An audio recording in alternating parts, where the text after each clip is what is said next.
today after a formal congressional hearing. And first of all, we have with us Congresswoman Darlene Hooley, and we have Senator Mike Gravel.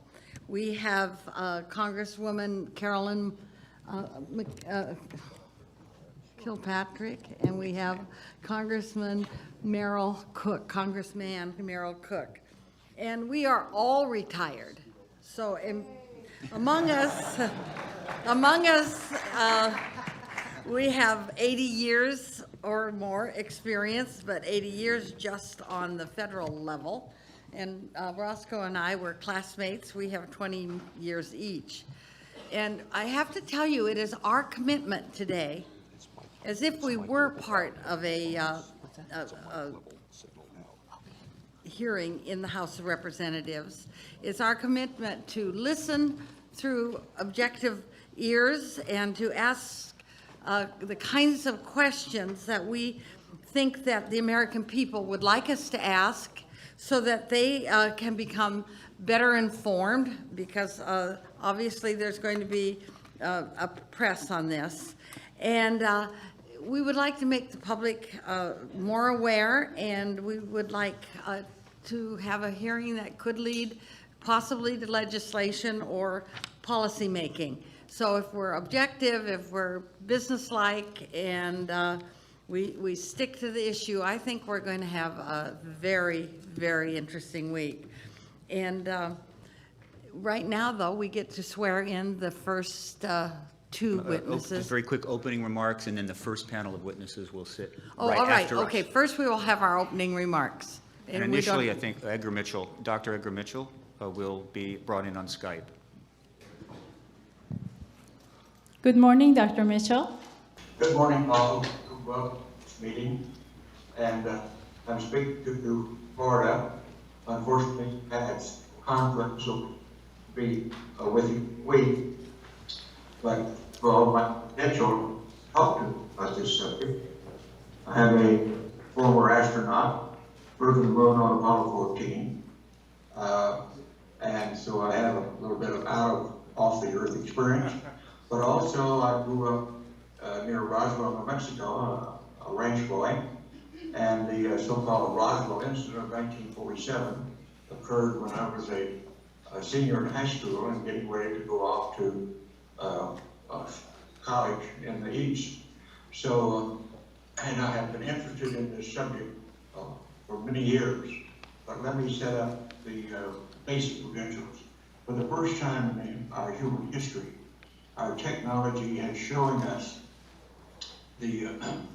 how huge our universe, some call it a multiverse, is, with billions and billions of galaxies and galactic clusters and stars. And many of them, and we know we've identified a few, many of them so far, that possibly could have living systems on them, living beings.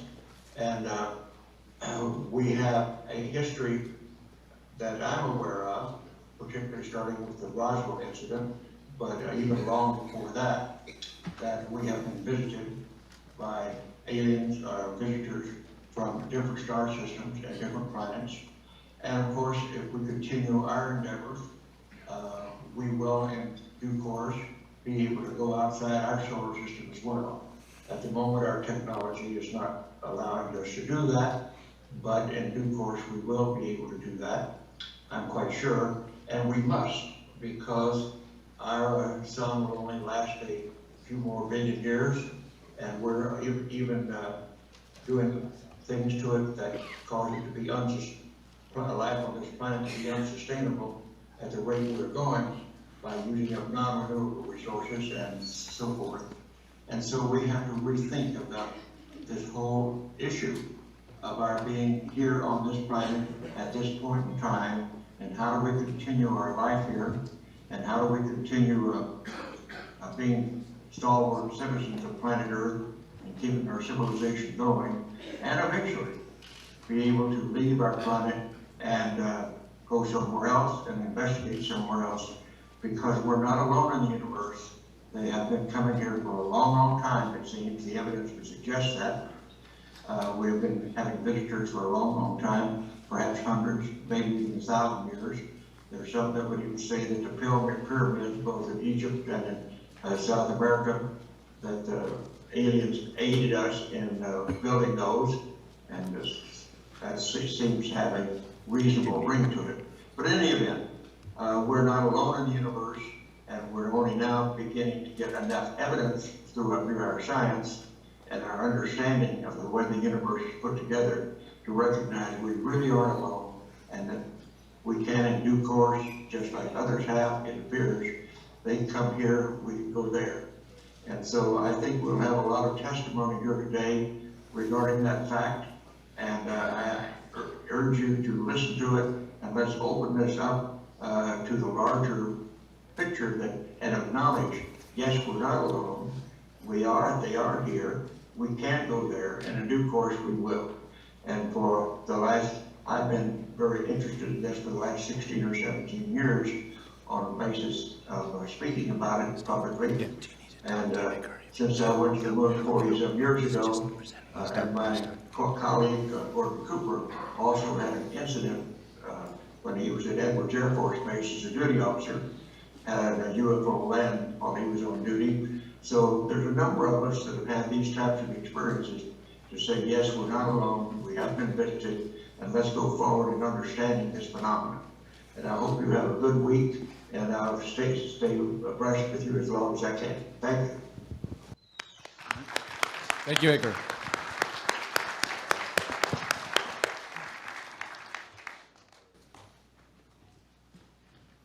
Good morning. I'm Paul Hellyer, former Minister of Defense of Canada and a longtime participant in politics and governance. Over many decades of service to the Canadian people, I've come to understand and appreciate the importance of open, transparent government and the power of truth as antidote to the many afflictions the body politic is heir to. The true currency of the 21st century will not be gold or silver or a basket of currencies, however useful they may be. It will be trust. Without that commodity, progress and right action are undermined and delayed. There is only one way to regain trust: find and tell the truth.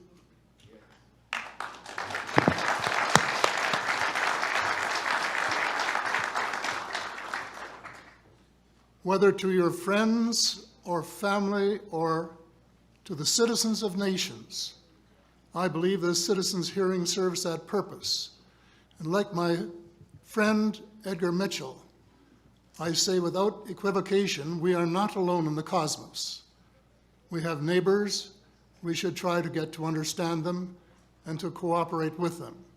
Thank you.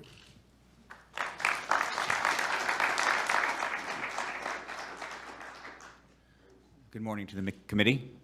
I'm Stephen Bassett, Executive Director of Paradigm Research Group and an activist. In November of 2011, the White House issued a statement, formal written statement, through their Office of Science and Technology Policy that can be found on the internet quite easily. This statement had 3 sentences. One, I paraphrase, there is no evidence whatsoever of any life outside of our planet, or that any life outside our planet has contacted or engaged the human race. And thirdly, that the United States government, there is no credible information that it has been hiding any information about that from the American people. With all due respect to the White House and to the President, this statement is remarkable for 3 reasons. 1, it is false. 2, it is indefensibly false. But 3, and this is where it's very important, it is the first time in history that the executive branch has put its position on this matter in writing. And so there it is. That is the position of the White House.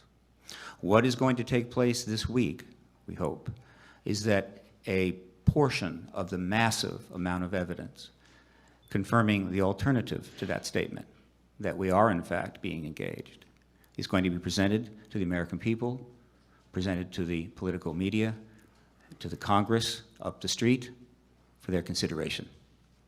We hope that the, how would you say, comparison between what is shown here and the White House's position will prompt the political media to begin to go into investigation mode, not simply to record what is going on, but to ask very difficult questions, the obvious questions of the obvious people, individuals that are known to be involved in this issue in various ways. We also hope that the Congress, which has not held a hearing on this subject since 1968, will consider this issue worthy of hearings within the House and Senate. And I can assure the House and the Senate that for every witness that appears here this week, there is 5 more behind them, and then 5 more behind them. Hundreds of individuals, many serving in our government, serving in our military, including with top security clearances, prepared to go before Congress and testify to the kinds of evidence you'll hear this week, which confirms what Edgar Mitchell said. We are not alone in the universe. We are being engaged now. The government, for national security reasons, withheld that from us during the Cold War, but the Cold War is over, and now it's time to move forward. Thank you very much.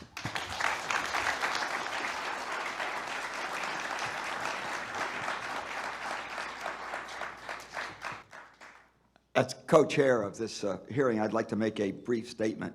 I think it was about 33 years ago, I was camping in West Virginia on a mountain 4,000 feet high. I got up in the middle of the night and went out, and I just couldn't believe what I saw. The stars looked so darn close, it looked like I could reach up and touch them. And there really was a Milky Way. I can't see it here. There's too much pollution. There's way too many lights here to see the Milky Way.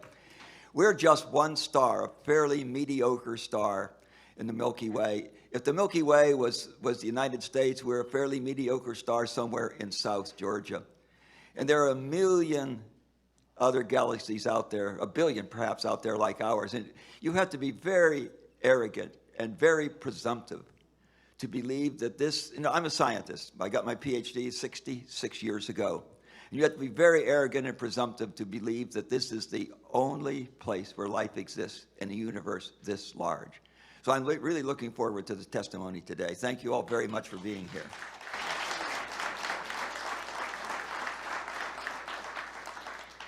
So I'd like to acknowledge we're running about 13 minutes late. If we could have Ms. Howell, Mr. Dolan, Mr. Friedman, and Mr. Cameron come forward. And in a moment, I have the distinct honor of administering the oath. And gentlemen and Ms. Howell, if you'd like to repeat after me. I do hereby affirm that I will tell the truth That I will tell the truth and nothing but the truth and nothing but the truth to the members of this committee today. to the members of this committee today. Thank you. I believe we're scheduled to begin with Mr. Dolan. Esteemed members of the committee, thank you for having me. I'm a researcher and historian on the matter of UFOs, particularly as they relate to U.S. national security policy. I just have a short statement here. The UFO problem has involved military personnel around the world for more than 60 years, and it is wrapped in secrecy. Because this subject is so widely ridiculed, it's important to stress why it's worthy of serious attention. Stories of strange objects in the sky actually go far back in time, but from the 1940s to our own era, military personnel from the United States and many other nations have encountered unidentified flying objects, visually or on radar or both, sometimes at close range. These events happen not scores of times, but hundreds of times, perhaps thousands. Sometimes the encounter was nothing more than a solid radar return of an object moving at an incomprehensible speed, performing impossible maneuvers. Sometimes it included the violation of sensitive airspace. Often it involved the dispatch of one or more aircraft to intercept the object. At times, crew members have claimed to see a metallic disc-like object, sometimes with portholes, sometimes with lights, frequently engaged in what appeared to be intelligent evasive maneuvers. In a very few cases, it appears to have involved the military retrieval of a UFO. In a few others, it involved injury and even death to military personnel. And in a very large number of recorded instances, military personnel who encountered UFOs were adamant that they did not see a natural phenomenon.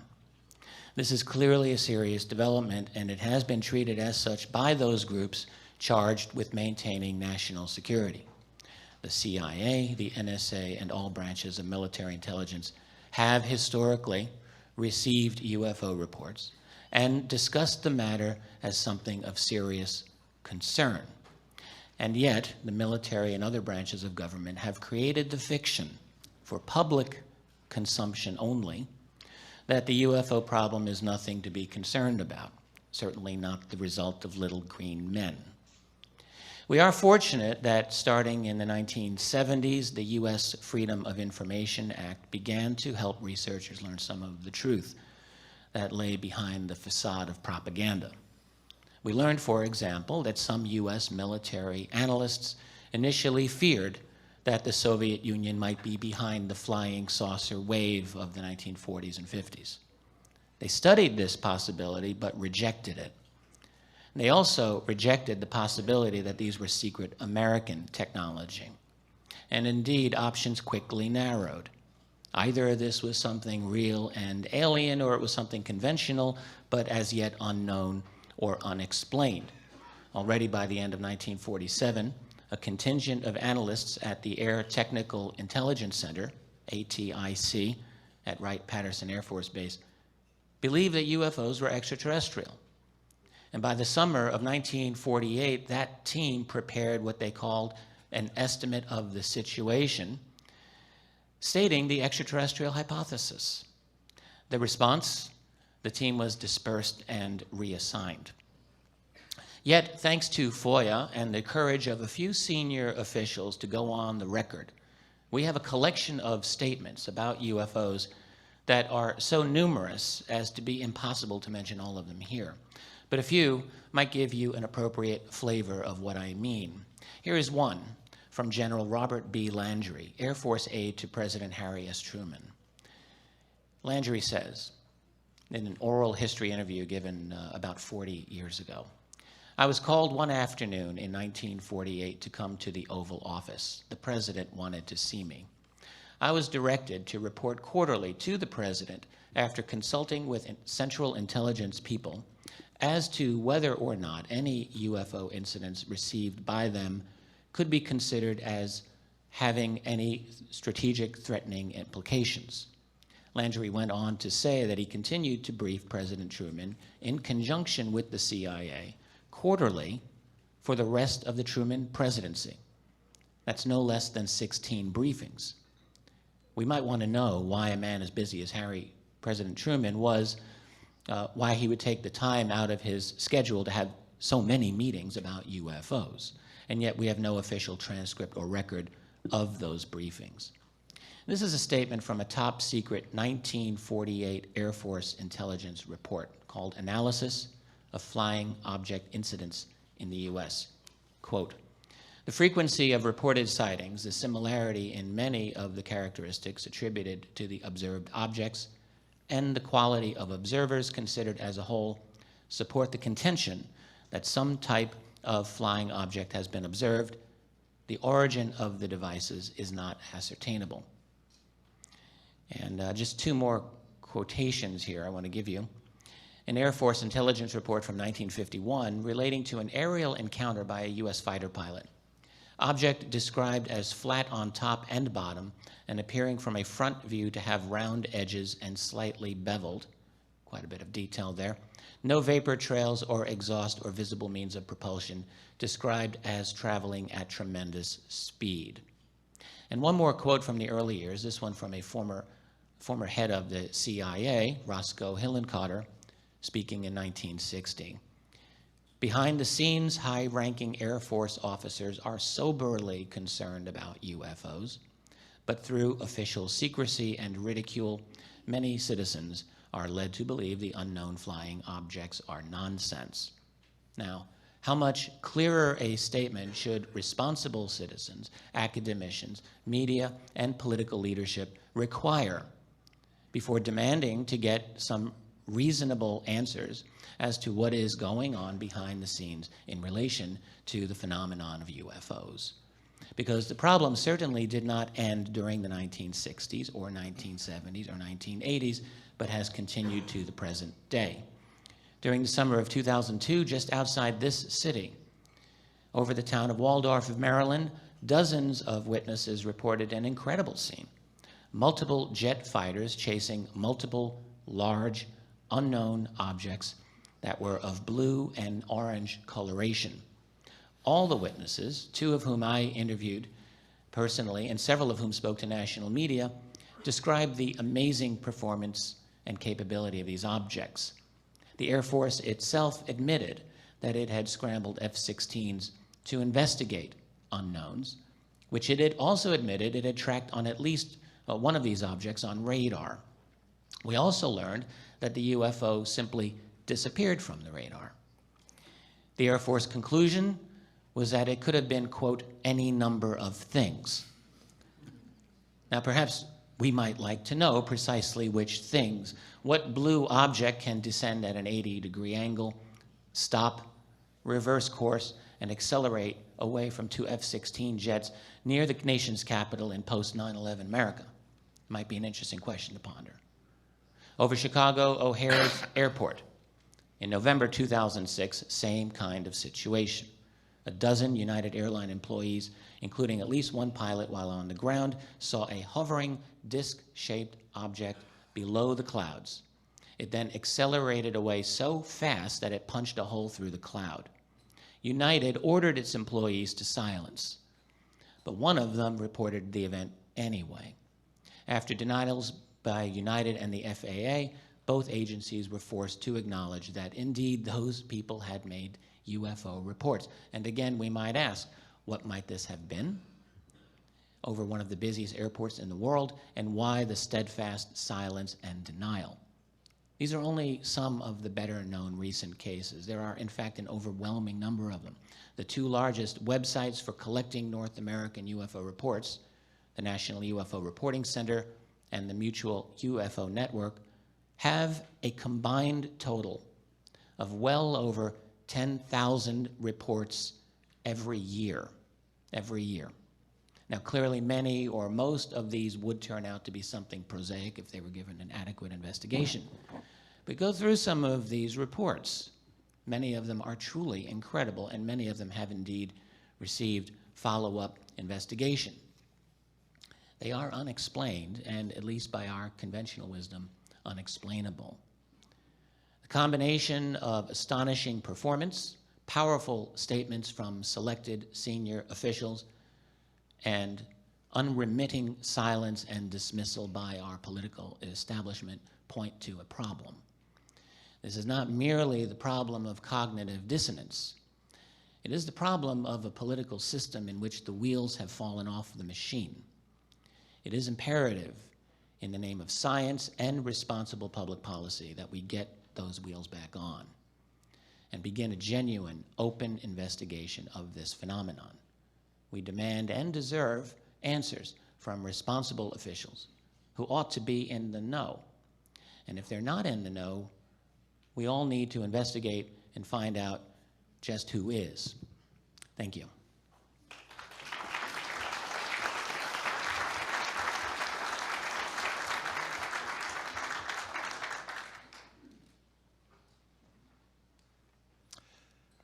My name is Grant Cameron. I'm a private investigator. For the past 38 years, I have attempted to focus on what the highest levels of the U.S. government, military, and intelligence agencies know about the UFO phenomena. I'm the director of the President's UFO website.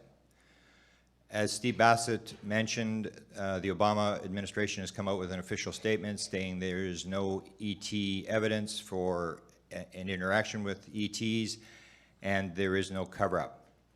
What I would like to do, based on my years of research, is present a few pieces of evidence which show that this statement, written by a low-level White House staffer, is ill-informed and not true. Mr. Dolan pointed out that President Truman had been briefed for 5 years orally on the subject of UFOs. That does not appear in the official record.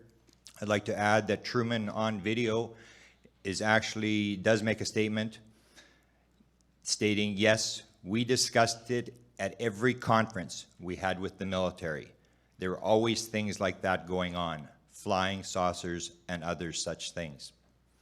In 1969, the US government officially shut down its official UFO investigation, stating that there was no evidence that UFOs were extraterrestrial, and therefore they were out of the business. If this were true, the government would have shut up and allowed the subject to fade into history. This is not, however, what happened.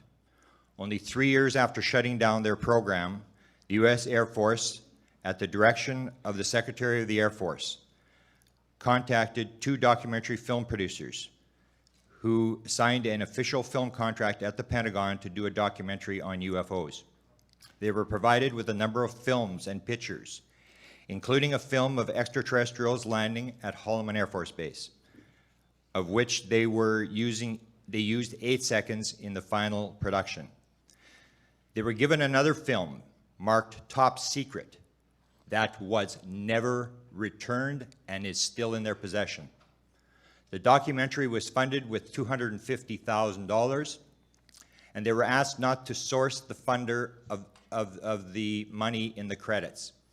A CIA agent was present through the entire production, and as Linda Howe can testify, she saw a letter to one of the producers from President Richard Nixon thanking him for his cooperation on the project. Former Senator Barry Goldwater wrote extensively on UFOs, such as in 1975 when he wrote about his friend General Curtis LeMay, who refused him access in 1964 to the Blue Room at Wright-Patterson Air Force Base, where alien hardware and bodies were rumored to have been held. Goldwater wrote, "I made an effort to find out what was in that building at Wright-Patterson Air Force Base, and I was understandably denied this request. It is still classified above top secret." As chairman of the Senate Intelligence Committee, Goldwater continued to answer UFO letters, stating in one letter, "This thing has gotten so highly classified, it is impossible to get anything on it." In another letter, Goldwater wrote, "I have no idea who controls the flow of need to know because, frankly, I was told in such an emphatic way that it was none of my business that I've never tried to make it my business since." And finally, Goldwater wrote, "I have been interested in this subject for a long time, and I know that whatever the Air Force has on the subject is going to remain highly classified." Those waiting for the president to stand up and say ETs are here should know that that event occurred on June the 27th, 1981. Steven Spielberg stated that after the screening of E.T. the Extraterrestrial in the White House Theater, Reagan, quote, "just stood up and looked around the room, almost like he was doing a head count. And he said, 'I want to thank you for bringing E.T. to the White House. We really enjoyed your movie.' And then he looked around the room and he said, 'And there are a number of people in this room who know that everything on that screen is absolutely true.' And Spielberg added, 'And he said it without smiling.' If you check the files of the Bush Library, you'll find nothing on UFOs. However, if you look at my files, you will find an audio of President Bush during the 1988 campaign being asked about UFOs, in which he says, 'I know some. I know a fair bit.' Likewise, I have a video of Vice President Dan Quayle stating, 'The alien situation is very interesting. We literally spent some time looking at this.' In April 2001, I asked Vice President Dick Cheney if he had been ever briefed on the subject of UFOs while he was on the Diana Reeves show here in Washington. Instead of Cheney stating that there were no credible ET evidence, Cheney replied, 'If I had been briefed on that subject, it would probably be classified and I wouldn't be talking about it.' Even President Obama has said things that run contrary to the statement put out by his own White House. This might be because neither he nor anybody in his office saw the petition on the ET question put in by Steve Bassett, despite the fact that over 12,000 people signed the petition addressed to the president. During a visit to Roswell, New Mexico in 2012, President Obama referred to the White House, to the Roswell crash, saying, "We're going to keep our secrets here." This raises the question, in light of the statement put out by his office that there is no ET cover-up, what secrets is President Obama referring to? Then, during a White House tour, President Obama anticipated a question that actor Will Smith's son, Jaden, wanted to ask about the reality of extraterrestrials. When they arrived in the White House Situation Room, the president said to Jaden, "I know what you want to ask. You want to know about the aliens. I can neither confirm nor deny that extraterrestrials have visited the Earth. But if they had, and if there had been a top secret meeting on the subject, it would have occurred in this very room." Then there is the story of Area 51, covered by 19-time Emmy Award-winning investigative reporter George Knapp, who has spent years covering the story. Knapp stated that he has over 24 witnesses who tell bits and pieces of a story of a captured live alien and extraterrestrial spacecrafts that are being back-engineered on the Nevada test site. He has also revealed during interviews that he had a discussion with Senator Howard Cannon shortly before his death, and that Howard Cannon basically confirmed to him that he had talked to Goldwater and the stories were true. Knapp stated that 6 of his witnesses were threatened, which succeeded them from stopping them from going on camera. Finally, in July 2012, Chase Brandon, a 42-year veteran of the CIA, was a guest of the 2 million listeners of the overnight radio talk show called Coast to Coast. His words on the ET cover-up were clear, as he referenced material he had seen at CIA headquarters. To quote Chase Brandon, "I absolutely know, as I sit here talking to you, that there was a craft beyond this world that crashed at Roswell, and that the military picked up the remains of not just a wreckage, but of cadavers. 100% in my heart and soul," said Brandon, "Roswell happened. There was a craft and absolutely cadavers. I don't know where the stuff is, but I know that Roswell happened." Thank you.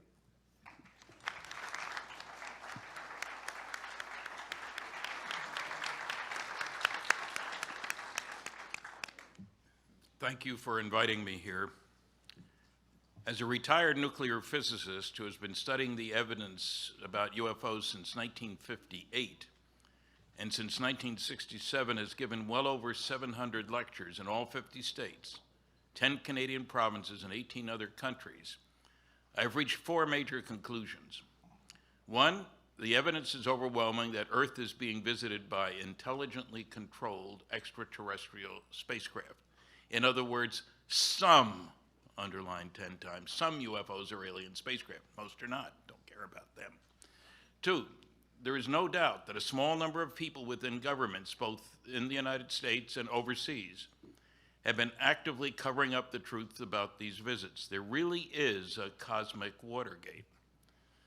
3, there are no good arguments against these conclusions, only people who haven't studied the relevant evidence. And 4, flying saucer visitations and the cosmic Watergate represent the biggest story of the millennium. And I should say that I prefer the term flying saucer because all flying saucers are UFOs. Very few UFOs are flying saucers. All great-grandfathers are men. Not all men are great-grandfathers. I'm interested in the flying saucers, not the UFOs.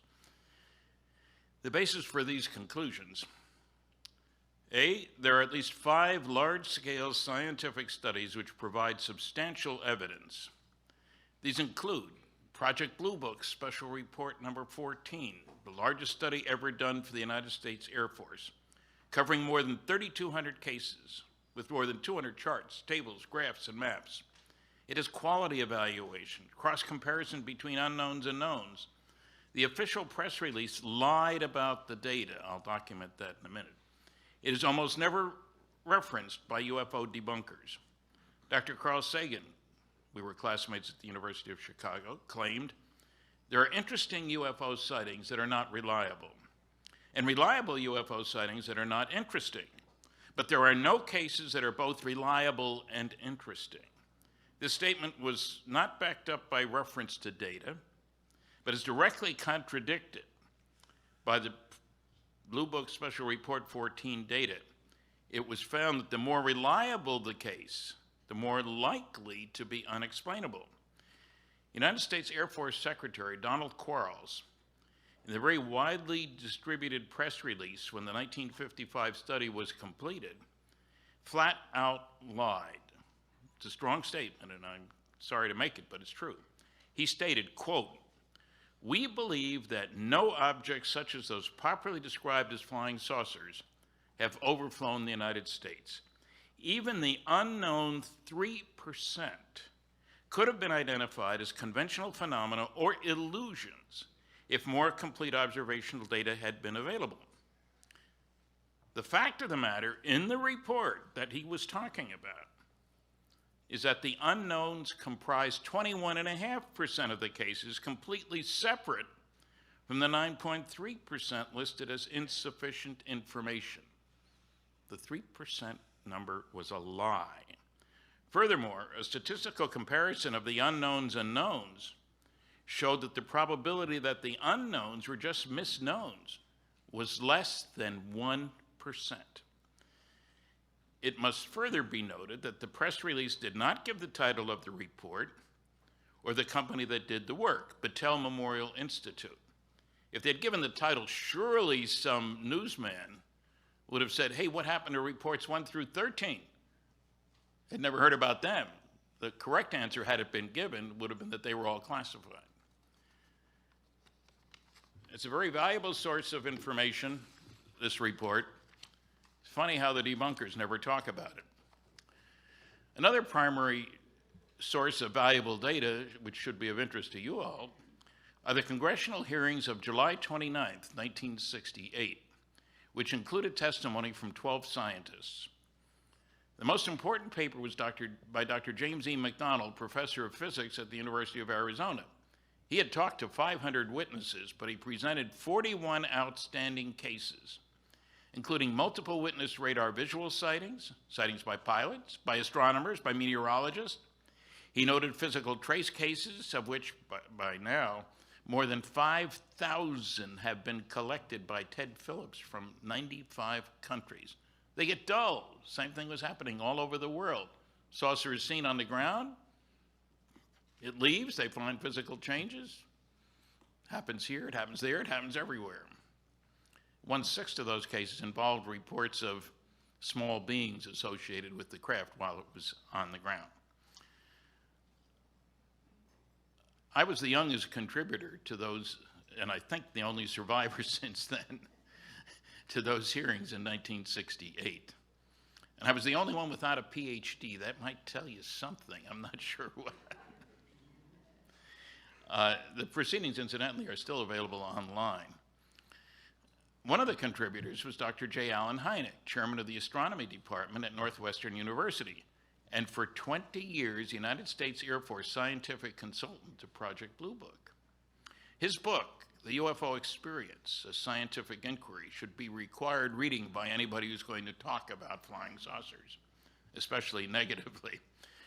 According to another source here, according to a special UFO subcommittee of the American Institute of Aeronautics and Astronautics, world's largest group of space scientists, 30% of the 117 cases studied by the University of Colorado, government-sponsored study in the late 60s, and discussed in the Condon report, Edward U. Condon, could not be identified. And yet the headline said, "Scientific study shows no UFOs." Totally untrue. There's a 2-volume report called the UFO Evidence, which has loads of data, hundreds of cases that couldn't be identified.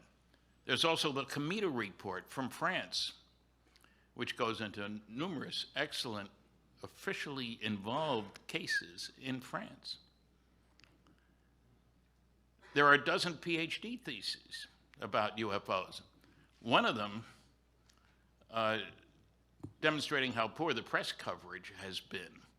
I haven't seen one about coverage by the scientific community or coverage by the political committee. That's another story. Anybody need a PhD thesis topic? There's two good ones. Also, a third one, the will not to believe on the part of scientists.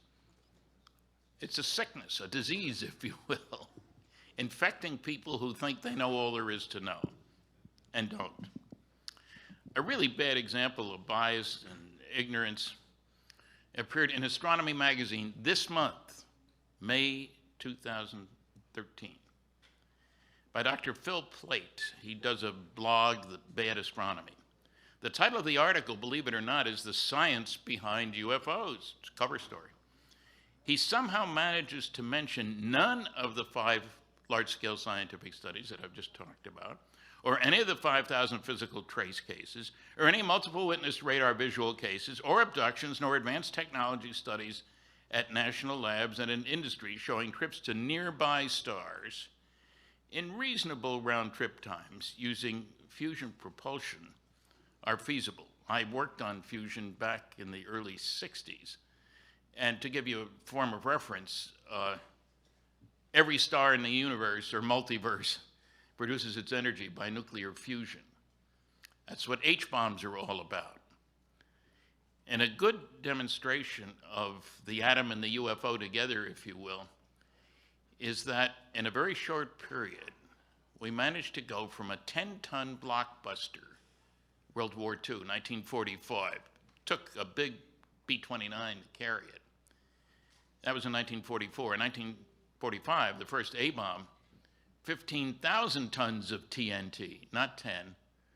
7 years later, which is nothing, cost a lot of money, we set off the first fusion device, an H-bomb, called Mike, incidentally.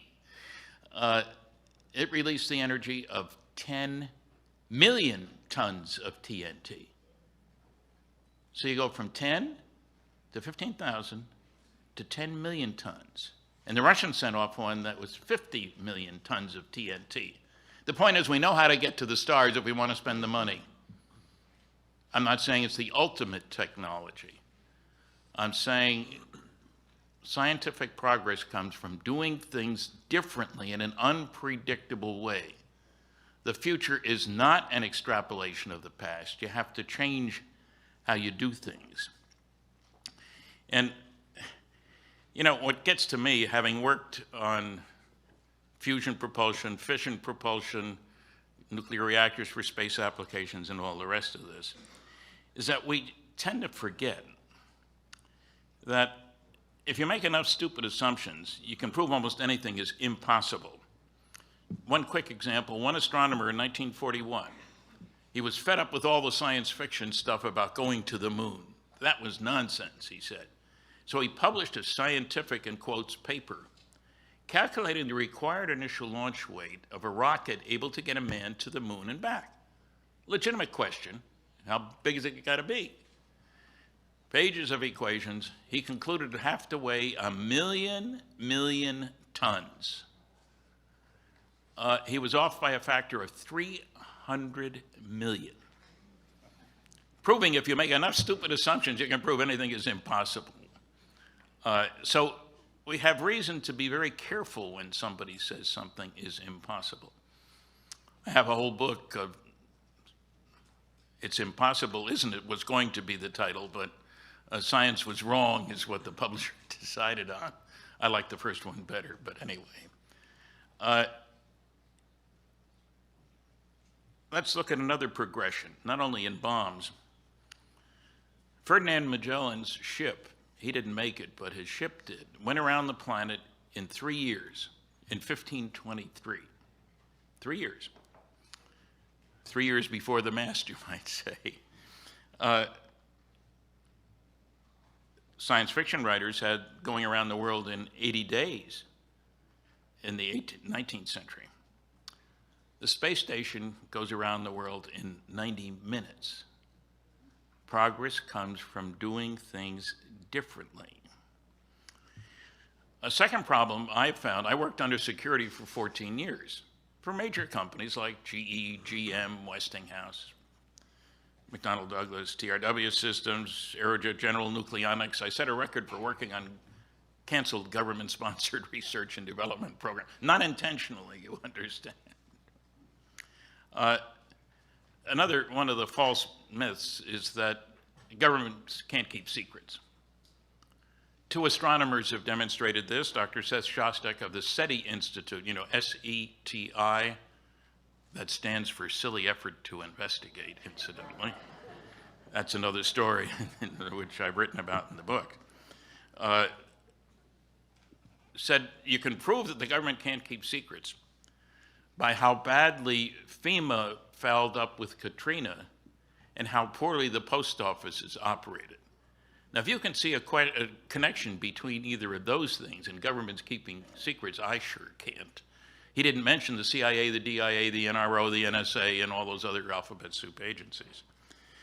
Another great astronomer, Dr. Neil deGrasse Tyson, head of Hayden Planetarium, he said the proof that governments can't keep secrets is shown by how much we know about President Clinton's genitalia. Now, if you can figure that one out, you're better than I am. Now,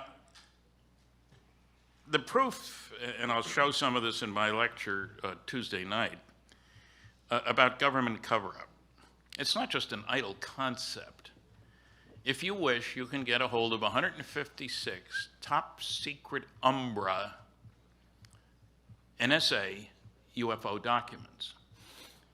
They're not very interesting because all you can read is 1 sentence per page.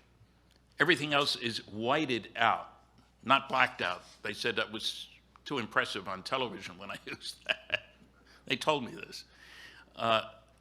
And the reason is everything else is sources and methods. 98% sources and methods and 2% UFOs, but it's filed under UFOs. Come on, that makes no sense. You can get a bunch of CIA, and I'll show some of these too, blacked out UFO documents. So highly redacted that you can read about 6 words per page. And my favorite thing, and it took me 3 years to get this, was one of the CIA UFO documents that says on the top, deny in toto. They couldn't find 6 lousy words to declassify. Something's wrong here. And I have to tell you, 1 minute? Okay, I won't tell you. Maybe I'll tell you that Tuesday night. One more thing.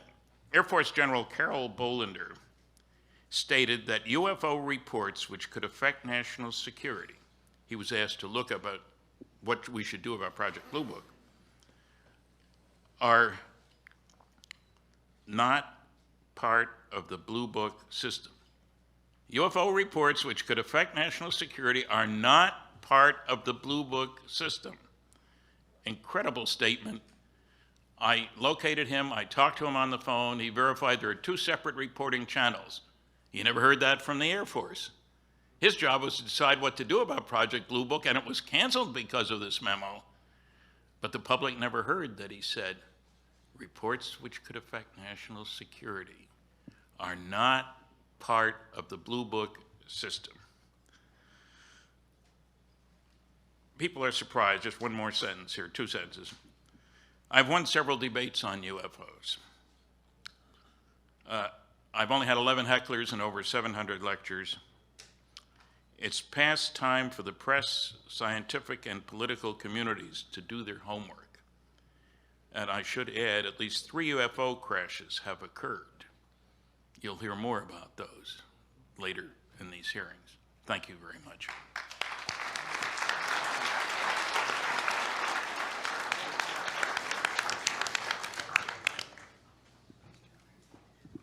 Chairman Bartlett and distinguished citizen hearing on disclosure panelists and my hearing colleagues.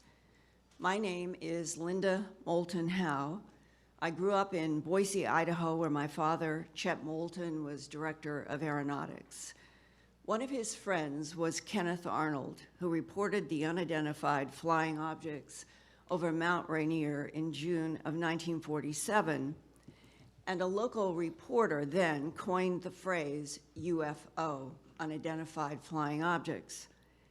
I remember my father dismissed the idea of extraterrestrials altogether, and that is the bias with which I grew up. I attended the University of Colorado in Boulder when I earned a cum laude Bachelor of Arts in English Literature, and I went on to Stanford University in California to earn a master's degree in communication, producing documentary films for the Stanford Medical Center. My master's thesis film was about the Stanford Linear Accelerator's first efforts to have computers analyze subatomic particle bombardments. From Stanford, I went to TV news at KNBC in Los Angeles, where my beat was science, environment, and medicine. Later, I was honored at WCVB in Boston as a producer, sharing the station's Peabody Award for Science and Medical Programming Excellence. Then I became Director of Special Projects at the Denver CBS affiliate, KMGH-TV. I produced, wrote, directed, edited, and reported a dozen TV documentaries about several live issues in the Colorado area, and produced studio shows about science, medical, and environmental issues that earned 3 regional Emmys, 1 national Emmy nomination, and several other documentary film awards. I stress this only to say that when people address the mainstream media and those that are professionals not paying attention to this very important issue, that is not true. Many of us have tried. One of my documentaries was an investigation of the strange bloodless, trackless mutilations of animals ranging from cattle and horses to goats, sheep, pigs, and rabbits, and even wild animals such as deer, elk, and a marmot. Many of you may not know that the United States Forestry Department for decades has had photographs, I've seen them with my own eyes, of deer and elk with the ear, the eye, the tongue, the jaw flesh, the genitals, and the rectum cord out, all bloodless. But that is also kept as a top secret unless a reporter like myself ends up getting a leak from somebody who is inside the forestry department and shows me the photos. Now, these mutilations at the time that I was in Colorado in 1979 have been appearing in a series of repeated cycles since the early 1960s. And I came to learn that they were not confined to Colorado, but they were all over the United States, Canada, and other parts of the world. The first research interview that I did for that animal mutilation documentary was with former Logan County Sheriff Tex Graves.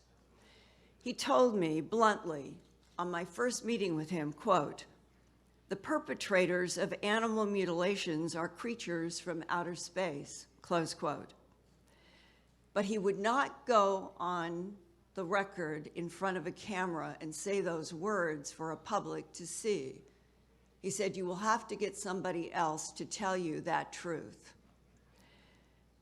And in fact, a few ranchers told me about beams of light from round or glowing objects in the sky that they had seen with their own eyes pick up cattle from a pasture or lure an animal to a pasture, dead with the same bloodless excisions.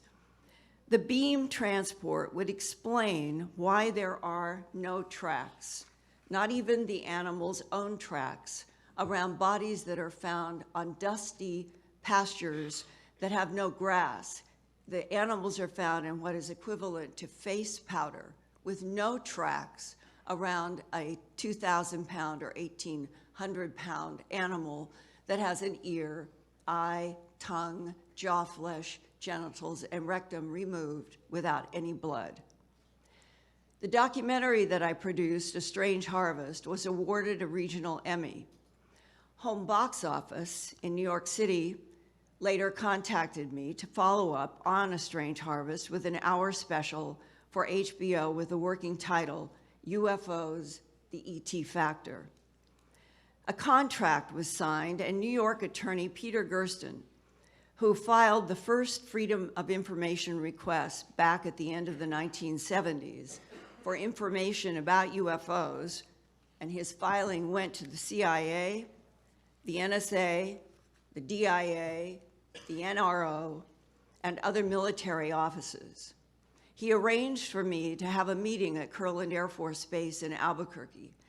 Mr. Gersten had received correspondence from an agent at the U.S. Air Force Office of Special Investigations about a dramatic landing of a disc and humanoid entities at Ellsworth Air Force Base in South Dakota. I was to go to a meeting at Kirtland Air Force Base and get the names, addresses, and phone numbers of some of the eyewitnesses of an exchange between our military security and something from this landed disc. But instead, the agent took out of a desk drawer a document of sorts, and handed them to me saying, "My superiors have asked me to show this to you.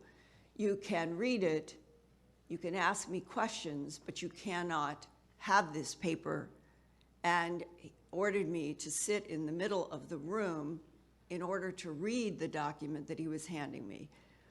Later, I learned that I had been both videotaped, audiotaped, and photographed sitting in that chair, reading that briefing paper, and the responses and questions that I had to the AFOSI agent at the Kirtland AFOSI office that day, April 9th, 1983.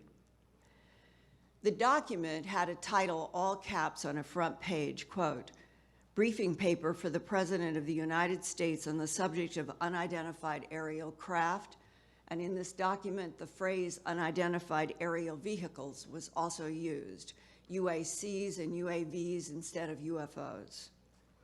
The document gave a history of the US government's history of retrieval of crashed or landed craft in Roswell, Aztec, and Magdalena, New Mexico, northern Arizona, and northern Mexico south of Laredo, Texas, and a second series of one or more crashes in the Roswell area in 1949.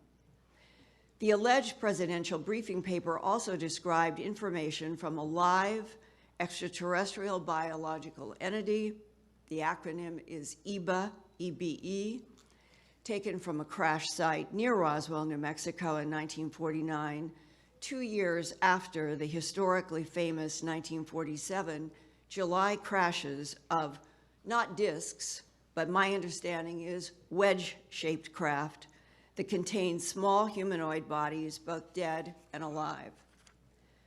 I was told that one of the first scientists brought in on autopsies of dead alien bodies was a herpetologist who studies snakes and reptiles. The skin and eyes of the non-humans were described as scaled like a snake's body, and the eyes had vertical slit pupils beneath dark protective lenses. Since April 9, 1983, I have witnesses and physical evidence that support that alleged presidential briefing paper shown to me at Kirtland Air Force Base, and I have been reporting about the hardest facts and evidence that I have been able to muster as an investigative reporter since then for television, for radio, and for books that I have done. Today, on April 29th, 2013, 30 years later, as a longtime TV producer and investigative reporter who produces the science and environment website, earthfiles.com, and also reports monthly for Premier Radio Network's broadcast of Coast to Coast AM in Los Angeles, I can, before you today, assert that the pressure of facts accumulated from military and intelligent eyewitnesses, from ranchers and pathologists, from pilots and astronauts, from fellow human experiencers in the UFO abduction syndrome, and from leaks by scientists and computer experts who have worked on back engineering extraterrestrial technologies extracted from non-human craft, there is no doubt that the United States government since World War II and the FDR and Truman administrations has known about the extraterrestrial interactions with Earth and that their policies of denial in the alleged interest of national security are still in effect. My greatest challenge as a journalist is to get on the record what I am told by military and intelligence agents and other eyewitnesses on the record. National security in what is supposed to be a democratic government of, for, and by the people is not served by lies and secrecy. Every American and the whole world deserves the truth about non-humans, past, present, and future, interacting with this planet. Thank you.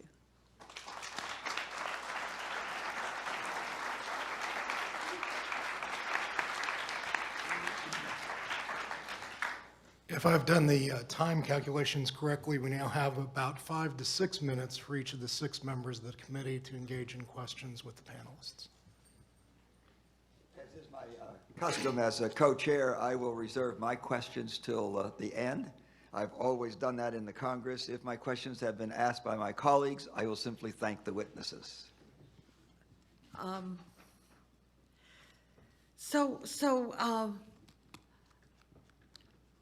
Mr. Dolan, I have a question. I wrote it. Personal experience. Have you had personal experience in this regard? I don't really know if any personal experience I've had is particularly noteworthy. On 2 occasions in my life, I saw what I think might be vaguely considered a UFO. Most interesting, many years ago with my son, who was a small boy, was holding his hand in a bright blue, perfectly blue sky. I saw an object that was quite unusual, brighter than anything I'd ever seen in the sky other than the sun. And he was very small. He watched me staring at this thing, silent and wondering, what happened to Dad? And I turned to reassure him for one moment, and I looked back literally 1 second later, and the thing was gone. I have no idea what it was. That's really never been my motivation for studying this. I fell into this topic about 20 years ago while doing dissertation work on U.S. national security, circa 1950, and just stumbled into the topic of UFOs, and I guess you could call it an obsession ever since. So why do you think that there, I mean, I know it's opinion, so we get this. Why the steadfast silence and denial? What I what's the think the risk? implications are vastly, very profound. If we try to rewind the clock 60 plus years back to the 1940s and just imagine, just pretend for the moment that it actually happened, because many of us, I think it did, that an event, say at Roswell, happened, or maybe elsewhere, or other types of grave violations of airspace were going on. You think back to the very post-World War II era, the world was in a state of just flat on its back, trying to get back. There were millions of homeless people around the world, people on the brink of starvation, the early Cold War. It was not a stable time, and one would have to assume the last thing any president would be interested in doing would be to say to the world, well, we have this other phenomenon here, too. We don't know who these people are. We don't really know if they're friendly or hostile. How can you tell the world that you have this under control when you yourself don't really know the full implications of what this is? So I think the logical thing that would have been done, and in particular if anything was recovered, because this is key, if one of your top scientists or generals approaches you and says, sir, we've recovered this exotic technology that's not from our civilization, and if you tell the world you have it, now you've got the specter of the Soviet Union, it becomes very difficult not to share this technology. The United States did not want to share atomic technology in 1947. Clearly, why would they want to share something as exotic as ET technology or whatever? Well, okay, but this is the 21st century now. Right. So what I think what happened is simply that secrecy becomes secret, it becomes profitable, it develops its own reason to be. It develops its own kind of logic, And I also think that much of it has sort of gone away from formal government channels and seems to become increasingly privatized. So, do I have time, any more time? Okay, okay, one more quick question. Mr. Cameron, 6 witnesses threatened. How were they threatened? And who threatened them? I'll give you an example of a couple of the witnesses. One witness was a woman who's a steno for a military contractor who had been involved in discussions when it appears material was being moved from Wright-Patterson Air Force Base to Area 51. She was in on these meetings, and she had agreed to go on camera with George Knapp. After this story started to break in 1989, she was visited by 2 officers the same day she was going to go on camera, and they said, "We just want to remind you, you have a security clearance, you're still under oath. We know that you and your daughter travel back and forth between Las Vegas and Los Angeles. There's a lot of desert out there. We would not want to have something happen in the desert." George Knapp told me personally, this woman is so scared that 20 years later, she still will not talk about it. They had witnesses at Nellis Air Force Base, the golf instructor at Nellis Air Force Base, the golf pro, the guy who did the taxes for the generals. They had got to know all the generals and had been told the stories about the fact that the crafts were at Area 51. This is all for true. One of the key witnesses is a guy by the name of Alfred O'Donnell, who the Appropriations Committee at Congress actually tried to talk to this guy. He was one of the highest ranking people at Area 51. George Knapp had a number of witnesses, and he figured that he wanted to track down this Alfred O'Donnell. Figured if anybody knew if the Area 51 crash saucer stories were true, it would be Alfred O'Donnell. He got to know him, got to be sort of friends. And he said he basically stalked this guy because this guy would know, and basically went to the guy's house. He's an expert on nuclear weapons from 1947 on, wired a lot of the first nuclear weapons, and he was showing him test site photographs from the nuclear stuff, and then he closed the book. He said, "You didn't come here to talk about that, did you?" And George said, "No, I didn't come here to talk about that." He said, "You came here to talk about UFOs, didn't you?" And George said, "Yeah, that's why I'd like to know about it." And he said, well, and George said it took 6 months to get this guy to talk, and the guy, bit by piece, he wasn't allowed to tape, he wasn't allowed to take notes, and in the end, he basically said, "Yes, it's true. Area 51, we have the saucers there," and George said, Aren't you afraid that there would be, the story would get out?" He said, "No, we were afraid it would get out." He said, "What, you mean you had an alien that came all this way, you kept it captive?" He said, we didn't know what to do with it. We couldn't communicate with it." That is one of the highest level guys at the Area 51 site, is still alive, and a man who knows the whole story.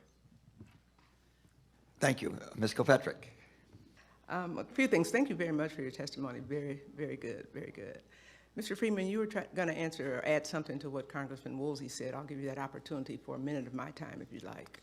Okay, I was going to recite 6 reasons for. Probably can't do 6 in a minute. Give me a minute. Oh, sure you can. You want to figure out how Okay, the all right. saucers work. You worry about the other guy figuring out how the saucers work. You worry about it if an announcement would be made that the younger generation would push for an Earthling orientation if we were told the planet's being visited. No government, including ours, wants that. We have the problem of Pat Robertson saying all the UFO stuff is the work of the devil, and all the intelligent life in the universe is here on planet Earth. I take issue with that. Finally, we have 2 special things. If they're coming here, some people say it's going to upset our whole technology. They've got things that will get rid of the oil industry, the car industry, plane industry, economic chaos. Reclaiming my time. Thank you, sir. Thank you very much. Mr. Cameron, you mentioned that you are, and I'm assuming it's currently the President's director of the President's UFO website. Are you currently that? Yes. And that means for President Obama? No, I have a website that basically, my experience was I had a sighting, everybody was interested, but I basically wanted to find out who knew what was going on. I went up the chain of command, figured the president's the most powerful guy, this is one of the most important subjects, what does the president know? So what I've done, I have a website that accumulates all the stories of what the various presidents have said, rumored stories and sightings. That's what I've done. I have a site that deals with the presidents and the subject of UFOs. Okay, so that's where I wanted you to explain that, first of all. So then, does any of the presidents, and what year did you establish that? When was that established, the website? It goes back about 15 years. Okay, so then the presidents there, the 3 or 4, President Clinton, President Bush 1 and 2. I have the stories from all the presidents. And do they acknowledge the website and have given you any support, or is it just like, ooh, you can't talk about it? I've gotten no interaction with the White House. They have been on the site a few times, but Okay. no interaction. So it's for information for people of the world to access? For the public, because there's a lot of rumored stories, and I don't really say this is true, that's not true. There's a lot of rumored stories about various presidents who have seen UFOs, what they've said about UFOs, and basically I just put it down so everybody can look at it. Okay, that's good information. We need that. Thank you, ma'am. It's always one woman that comes through for everything that we do, so we thank you for yours, a different point of view and all of that as well. What do you do with all that information? You've seen it, you've read it in the middle of a room and photographed and all of that. What do you do? I mean, everybody becomes, we got nuclear scientists and all of that at the table. Are you frustrated? I mean, what are we going to do with this? It's a world phenomena. You all know better than I. We're kind of neophytes here, except for the scientists here. What do you do with it? Things like we're doing today, and urge the Congress, since 1968, has not had a hearing to do something else about it in the Science Committee that they did some 40-plus years ago. Comment? My beat has always been science, environment, and medicine, and it never changed.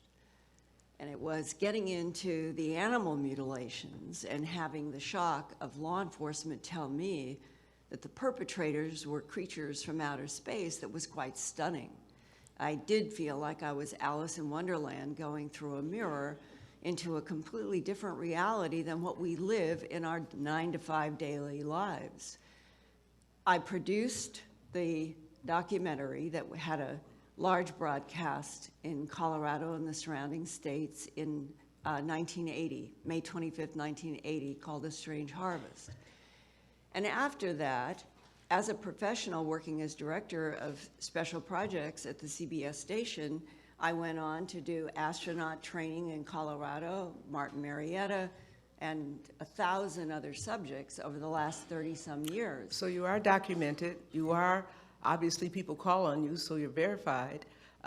By the way, the couple of the documentaries that you mentioned, are they available for our committee, to each of us? Yes, all of my work is at my news website, earthfiles.com. Okay. It's always there, it's always available. I've done 4 books, several documentaries, of which 2 are there. Which 1 or 2 would you give us? We can't read 10. A Strange Harvest. Okay, I wrote that. And Strange Harvest 1993. What's that say? And those are the videos. I would give you the books, too. That's An Okay. Alien Harvest, Glimpses of Other Realities, Volume 1 and 2. Okay. And But if we Mysterious Life. Googled your name, we'd see all of that, perhaps, right? Yes. Okay. Earthfiles.com. And the only reason I'm rushing, because 5 minutes goes quickly. I don't know if I'm out of time or. 30 seconds. 30 seconds. Thank you for coming. Thank you. Thank you. Were you waiting for an answer with the next witness? I have 30 seconds. Let me do 10 of Okay. those, because I just got a note, and I should have done it, so please forgive me. I thought you'd yielded, I'm sorry. It's my bad, excuse me. My bad is like okay. All right. I am honored today, as I've been working with Stephen Bassett to take on this assignment, been doing a lot of research, reading, video, preparation, and all of that. That's why I asked for you all, and I gotta have something written to respond intelligently. But I'm honored today to have one of the leaders in our nation on this topic and many others, a spiritual man, a righteous man, who has witnessed from many generations of his own religion the truth in UFOs. I'm honored to present to you Minister Louis Farrakhan. Would you please stand and be recognized, sir? Thank you. Thank you for coming. Thank you for coming. Thank you. I yield back, Mr. Chairman. I'm sorry. Thank you. Okay. Thank you. Senator Gravel. With all due respect, let me correct, I pronounce it within my family, Gravel. Gravel? It's a French name. Thank you. I want to associate my thoughts with Chairman Bartlett when he made the statement that it's the height of human arrogance to think that we are the only sentient human beings in the galaxies of the world that can think. That's human arrogance at its worst. What I'm struck with the testimony of all four of you, and of course the readings that we had in preparing for this hearing, is the fact of secrecy itself. You know, why do we need this secrecy? And I'm asking this question to all four of you. What threats do you think exist to the national security that warrants this kind of security, this kind of an approach? Please. I started to say before, I can see 6 reasons for our government and other governments to keep things classified. First, you want to figure out how they work. They make wonderful weapons delivery and defense systems. And with the Cold War going on, if you do have wreckage and you want to figure out something, you're not going to want to tell your enemies. The second problem is, what if they figure out how they work before you do? You don't want them to know, you know, they know. Weapon, counter-weapon, counter-counter-weapon. We've been playing this game a long time. The third problem is, if there were an announcement, I say by highly trusted individuals, it's a little hard to find them around the planet, but my favorite odd couple is the Pope and the Queen. They're about the same age, or they were until recently anyway. If they were to make an announcement that indeed UFOs are visiting, the planet's being visited, what would happen? Church attendance would go up, mental hospital admissions would go up, the stock market would go down. But I think based on 600 college lectures, that the younger generation, which unlike me and probably you wasn't alive when there wasn't a space program, there was strong sentiment against space travel back not too many years ago. The younger generation would push for an earthling orientation. Let's face it, from an alien viewpoint, we are all earthlings, Terrans, as the science fiction writers would say. I know of no government on this planet that wants its people to owe their allegiance to the planet instead of that individual government. As far as I can tell, nationalism is the only game in town. There are some religious problems, extremists who say we're the only intelligent life in the universe and their followers don't want any part of visitors from outer space. It can't be. The planet was created in 4004 BC instead of 4 billion in 4 BC. A final thing, I have 7 times heard of cases in which pilots were scrambled to chase UFOs. There was a regulation issued, shoot them down if they don't land when instructed to do so, when 7 pilots didn't come back. These were quiet discussions. These were not big public things. And if I've heard 7, there are a lot more cases like that. There were 200 fatal military plane crashes between 1951 and 56, including 5 where the pilots had over 100 missions in Korea, where there were MiGs trying to shoot them down. That's a pretty good pilot to survive that. Comes back to the United States, no MiGs, and his plane, as the New York Times said, disintegrated or disappeared. 2 strange terms to use in this context. So no families were told anything about that. And it may come as, well, it won't come as a shock to you, but there are 166, Air Force guys on board reconnaissance planes that were tickling North Korea, Russia, and China right after the war. See how quickly the radar came on, what frequency used, and all that sort of stuff. 166 wind up in planes that were shot down.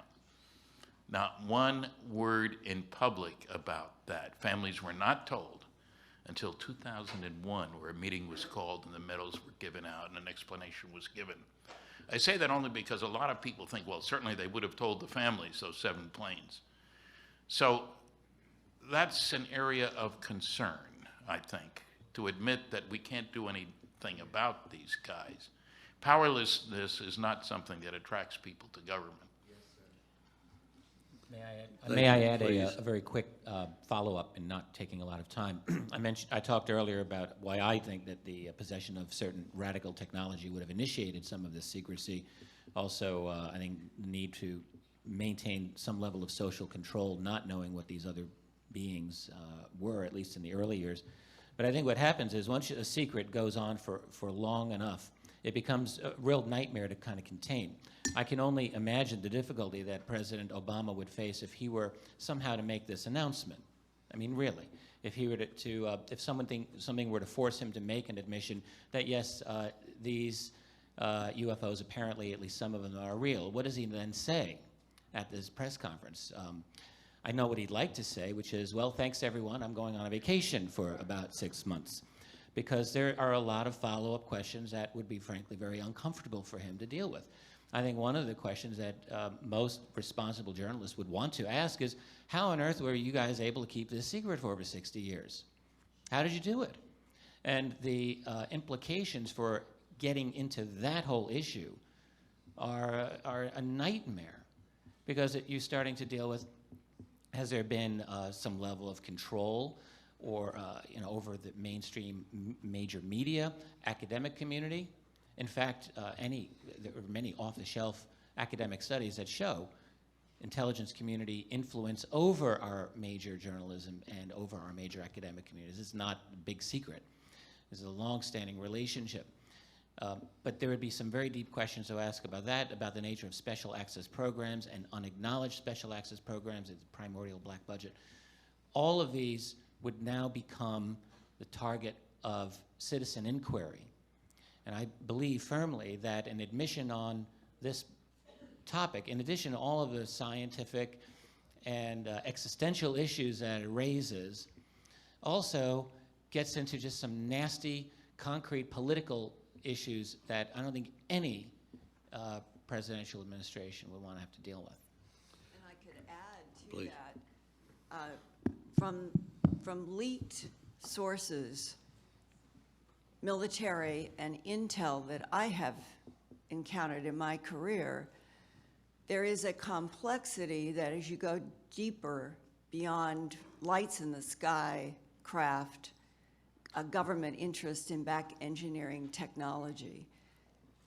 There is testimony from, for example, someone who had worked at Wright-Patterson in the medical department, who has told me, and this is a historic fact as far as I know, that on one of the first autopsies that were done from one of the crashes in Roswell in 1947, and that was not the beginning.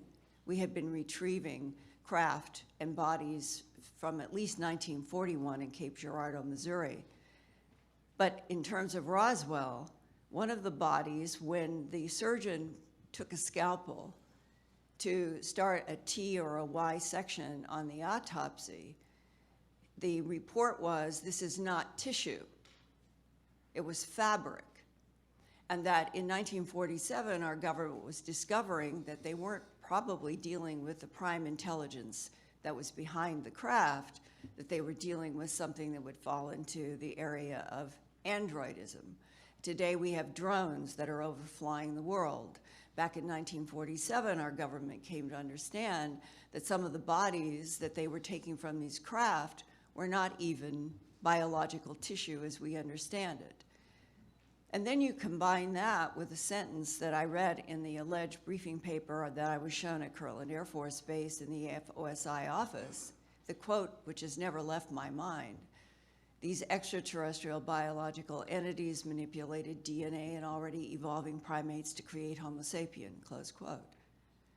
Then that suggests that the relationship between what is in the skies, on the ground, underground, and interacting with humans and animals and plant life on this planet, as one man working for the DIA in retirement told me, "Linda, we are convinced that the intelligence interacting with this planet has been here for more than 270 million years, predating the dinosaurs." If the size and the scope of this is that large, and if our government began to stumble onto these facts piece by piece in World War II and after, then I can understand why President Truman and Churchill and Eisenhower and that group of people would have said, let's wait 2 generations until we find out what we're dealing with. And what makes me nervous and what bothers me is why in 2013 is the policy of denial not only in effect, but that people that I am talking to on the phone have visits by somebody from the government saying, you are not to talk to Linda Moulton Howe ever again. Something is very wrong in the underbelly of this country that I think is related directly to a policy of denial from World War II about the fact that extraterrestrial biological entities, to use our government's own phrase in its own alleged documents, are interacting with this planet, have been for centuries, and that there is an intimate relationship between what we are and what they made. And that might explain why there's no wholesale evidence anywhere that the non-humans want to kill humans. They want, it appears, from my point of view as an investigative reporter talking with so many people, that there is an ongoing research program about what is happening on this planet and the surface life on Earth. How much time do I have left?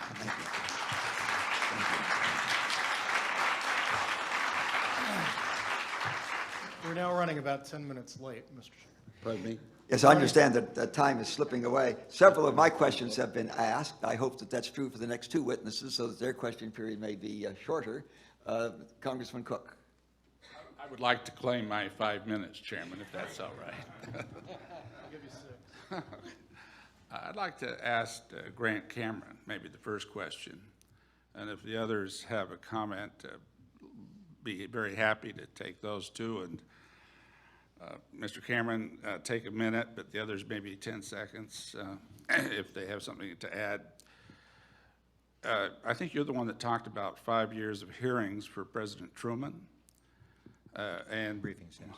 Yeah, and many, and well, I know that Mr. Dolan also mentioned this. I guess 16 different, did you say 16 different? We figure between 16 and 20 briefings. Okay, is it possible that the Truman administration was concerned at the time more about either the Soviet Union, which you did mention, I think, Mr. Dolan, or Nazi Germany as a source of some of the unidentified flying maneuvers they were watching and reporting on and being very concerned about? I think it's basically the minute they looked at the Roswell crash, if that was the first crash, they saw technology. It's classified. End of game. This is, you're not giving this to the Soviets, you're not giving it to the Chinese. This is our type of technology. On Thursday, I'll refer to a Canadian government document, 1950, where the Canadians went to the United States, talked to American officials, and one of the things that they were told is that mental phenomena was involved with the saucers. So there's a lot of technology here, and you just have to think, are you going to give the technology that you may hear this week at this session, are you going to give it to Al-Qaeda, are you going to give it to the Chinese? To me, it was simple that Truman and the people around Truman saw technology. We need this. This is unbelievable technology, and whoever gets this technology rules the world. We're not giving it away. It's classified. End of the story, and that's how it has started, and that's how it's been maintained. Let me just add, sir, to answer your question relating to the Soviets and Nazis and so forth. In the early era of this, these types of questions were being asked. They absolutely were. The question is, because you have different levels of security, I mean, in the declassified documents that we have, really the top secret and above, we have very few of those. So the declassified documents that are available to citizens are of the level of secret and confidential and restricted. Lower levels, they're still important, but they're not typically, very few that are actually of top secret. And I think that this is significant because what has come to us are some lower level classified debates over the nature of these. And many of those did focus on, did the Soviets create a flying saucer with their cache of German scientists? Did we do this? In those documents, I have seen no significant evidence to point to the Soviets or our own German scientists. Okay, before I invite maybe 15 seconds from both Mr. Friedman and Ms. Howe, could you also comment on the testimony here that hasn't really said a whole lot. It was mentioned briefly, but a whole lot about sightings before the 1940s, before the Second World War. I mean, I know you mentioned that there have been credible sightings for many, many years before, but we really don't get a whole lot of interest on the part of an administration until the 40s. Now, doesn't that add a little bit of question in terms of whether what we've just been talking about might have been a real concern for the number of hearings being held? I can add one thing. What happened in July of 1945, we tested a bomb, White Sands, and then we dropped 2 in August on Japan. And I believe that that action, which was a nuclear event, became a focus to this intelligence. And therefore, that's how the government became so intensely aware. Yeah. Can I add? Sure. I've done the presidents. I spent a lot of time trying to find stories of UFOs back in history through presidents. It starts in Roosevelt's day. It ties into the atomic bomb. If you go through presidential history, presidents are watched very closely. All their records are kept. I can find nothing before Roosevelt. So this is tied into the atomic. Okay, but you're not age. saying, Mr. Cameron, are you, or any of you saying that President Wilson would have never been interested in phenomena that might involve extraterrestrial? I think that the difference is that we really only in our own society develop much of a capability of detecting them. I mean, in World War II, we get radar. So we develop electronic means of detection. We, for the first time ever, have a lot of people in the air. So I think in earlier times, it's not that this phenomenon didn't happen, but there were fewer stories and not really in front row center of our consciousness. By the end of World War II, there were 3 things that told our visitors from out there that soon we'd be going out there, which would scare the heck out of them because we're such a primitive society. Atomic bombs, powerful rockets used to kill, not to deliver the mail, as some people said they would, and powerful radar, the beginning of the electronics revolution. The only place in the world in July 1947 where you could check out all 3 of those was southeastern New Mexico, which is where Roswell is. I'm going to reclaim just the last 30 seconds if I can, too. And again, if you'll take just maybe a quick yes or no. In your views, is it possible that if there indeed is such thing as extraterrestrial unidentified flying objects, that they would be more likely to be artificial intelligence instead of normal intelligence, given timescales of travel? Nearest star, what, 2 to 3 light years away, for example? I think artificial intelligence is an extremely valid hypothesis. I've entertained it for many years. I think they would be the product of an advanced. I mean, we're less than a generation away from having our computers talking to us and claiming possibly to be sentient themselves. This is what AI theorists, and they're all mainstream people. It's a very common belief. So I have to assume that some other civilization will have gotten to that point. And a confirmed physicist working on ring lasers at Wright-Patterson told me in the 1990s that he had firsthand knowledge about the extraterrestrial story, and that he, as a physicist, in the work that he was doing, that they knew, meaning the people that are involved with studying the phenomena in the government, that we are dealing with technology so advanced that they literally can bend space, time, and move point to point through the universe. And that physicist from Wright-Patterson at a table used what is now a metaphor generally in this whole subject. He took the napkin on the lunch table and he put it and said, "Linda, this is what they do." And he put one point and he did like this. This is space-time, that we're dealing with technologies that can bend space-time and put the corner to the corner.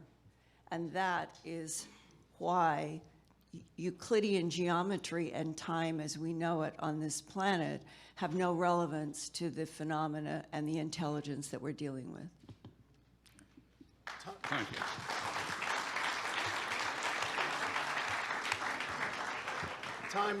Time does have some relevance for us, and we are running late. I think we should shoot for getting the next panel started around 11, which would be 15 minutes late. Give a little bit of time for a stretch and have 6 minutes for the final member of Congress to ask Oh, the no, we have, questions. there are Two two more. left, I'm sorry. Well, And then we'll that'll try to be a go quickly. stretch. Congresswoman Hooley? Thank you, Mr. Chair. Thanks for all of you for testifying. Question, has there been a decrease in the number of incidents that have happened, at least in this country? Or, because it seemed like this was talked about a lot, and there were a lot of sightings at sometime, whether it was over the, Prairie States.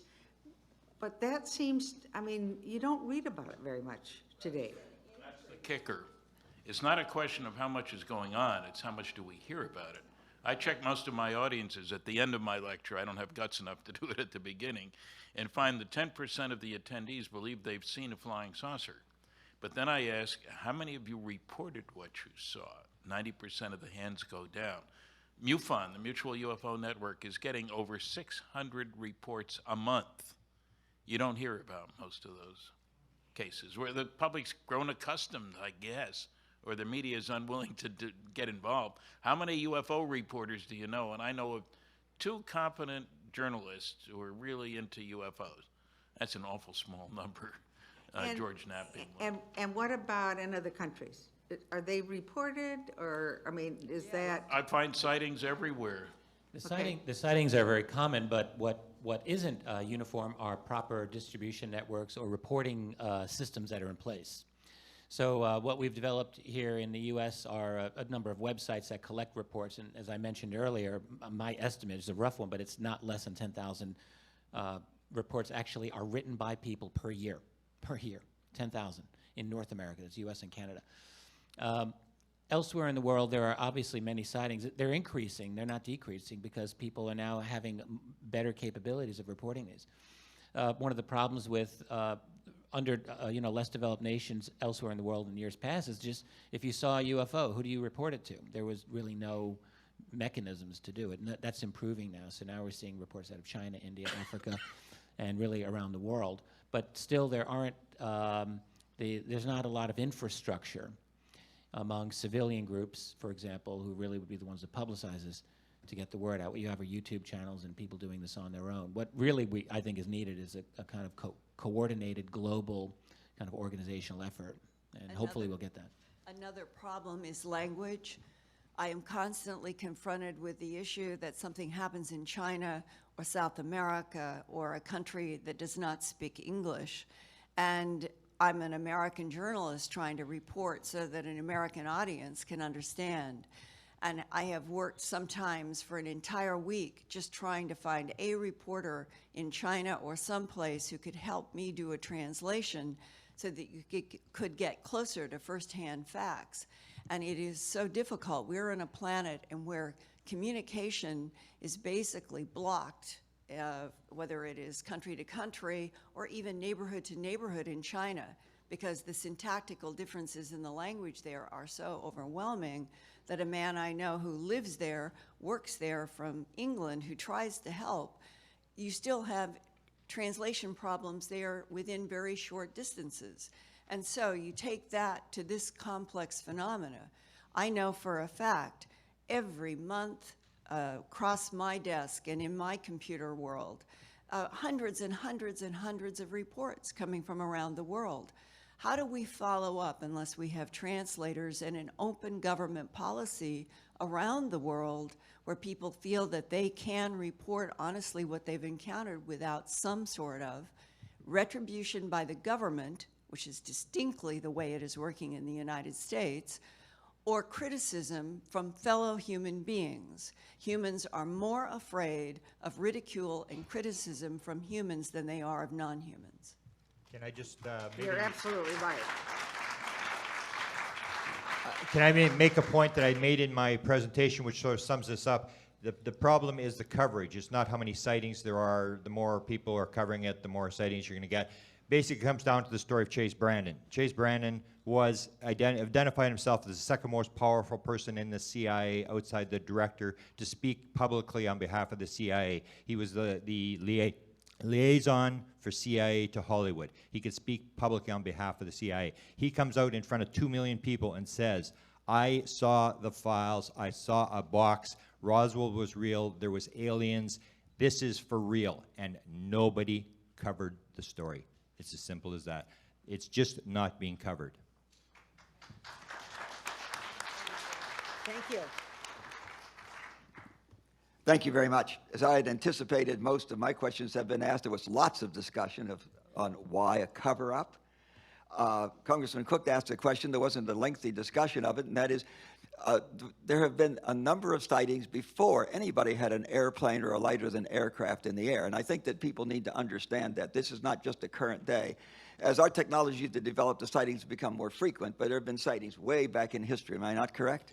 That is absolutely correct. Yes. Okay. fine book, I just wanted Flying that Saucers and the to be Bible. on the record. By the way, extraterrestrials are not anti-biblical. If you read the book of Job, you should expect them. Maybe they can't get here, but they sure got to heaven as far as the book of Job is concerned. You can read about them there.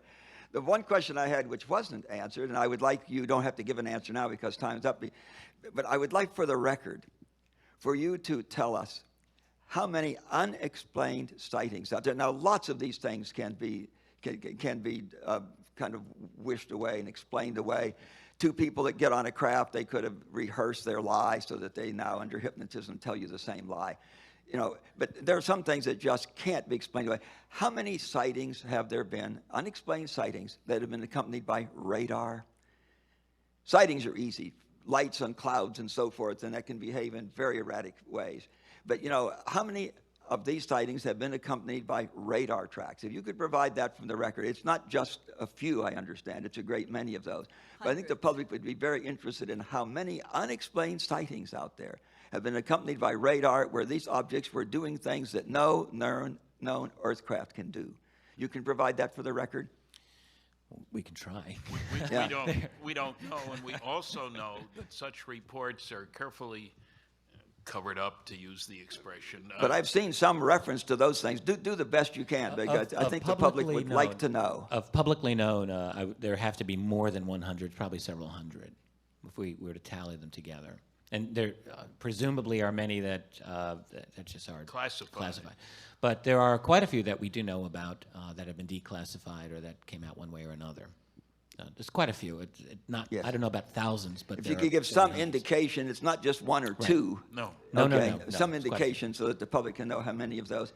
This has been a very interesting hearing. Thank you very much. The hearing will now stand in brief recess. Thank you very much.